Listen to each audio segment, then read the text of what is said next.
Hello friends, कैसे हैं आप लोग। सबको मेरा नमस्कार। सतगुरु कबीर साहब जी के विचार सुनो। सबन मिली विप्रम तीसी, हरि बिनु बूढ़ी नाव भारीसी। ब्राह्मण होए के ब्रह्म ना जाने, घर माँ यज्ञ प्रति ग्रह आने। जेई सिरजा तेई नहीं पहचाने, कर्म धर्म मति बैठी बखाने। ग्रहण अमावस और द्विजा, शांति पांति प्रयोजन पूजा। प्रेत कनक मुख अंतरबासा, आहुति सत्य होम की आशा। कुल उत्तम जग माही कहावे, फिर मध्यम कर्म करावे। सुत दारा मिली जूठो खाए, हरि भक्तों के छूते लगाई। कर्म असौच उच्छिता खाए, मति भ्रष्टा यम लोक सिधाए। नहाय खोरी उत्तम होए आए, विष्णु भक्त देखत दुख पाए। स्वार्थ लागी रहे बेकाजा, नाम लेते पावक जिम राजा।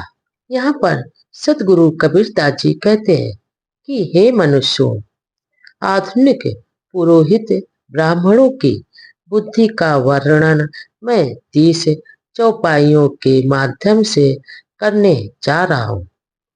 आप सब सुनिए इनका ब्राह्मण तत्व। सच्चे सद्गुरु एवं आत्मज्ञान रूपी हर के अभाव में भरी नौका डूबने के समान डूब गया, क्योंकि ब्राह्मण कहला कर भी इन्हें ब्रह्म का वास्तविक ज्ञान अभी तक नहीं है, और ये केवल हिंसात्मक अहिंसात्मक यज्ञ आदि के कर्मों की प्रेरणा देकर यजमानों से दान दक्षिणा लेना ही इनका मुख्य उद्देश्य बना लिया है।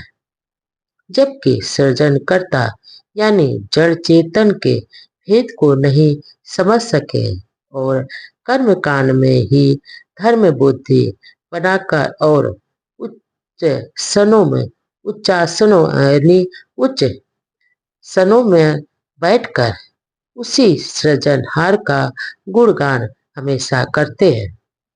ग्रहण और अमावस्या यम द्वितीया आदि के नाम से ये हमेशा जजमानों से दान करवाते रहते हैं।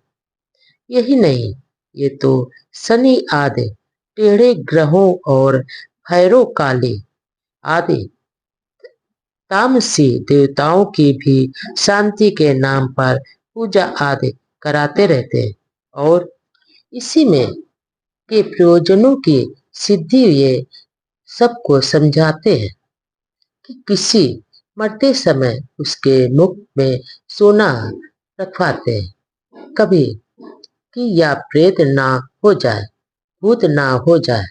जबकि ये मन में सोने की प्राप्ति का लालच इनको रहता है, इसलिए वो सोने को मरने के बाद सोना मुंह में रखवाते हैं।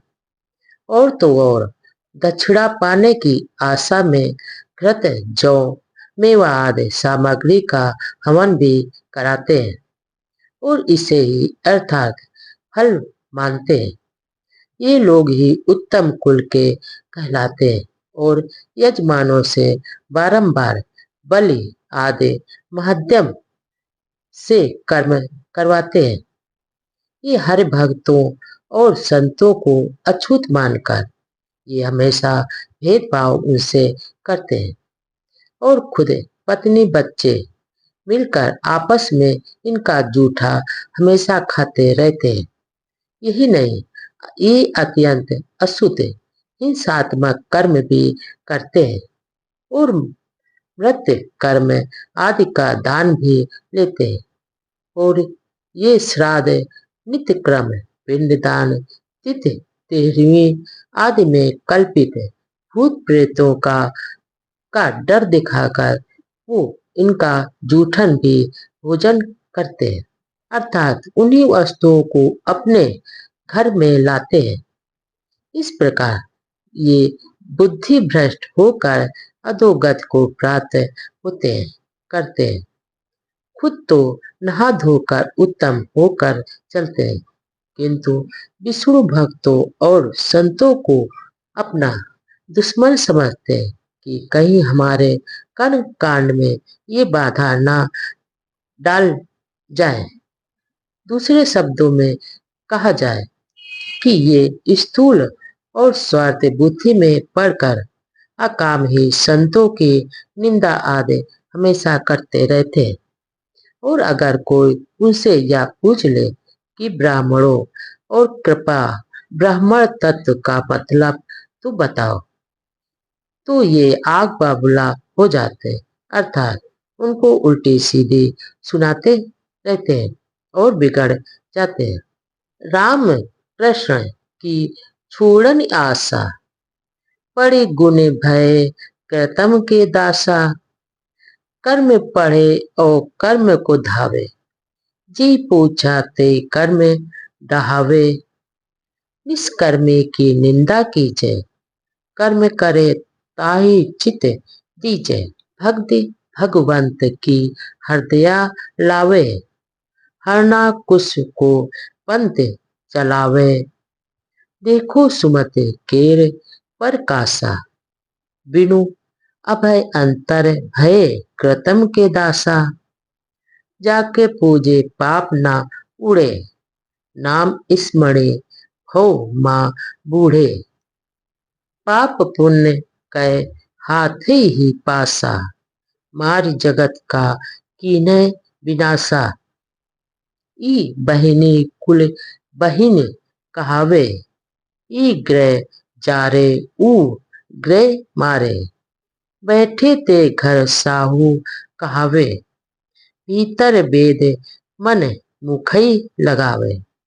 इसी विद सुर विप्र हा नीजे, नाम लेते पिचासन दीजे।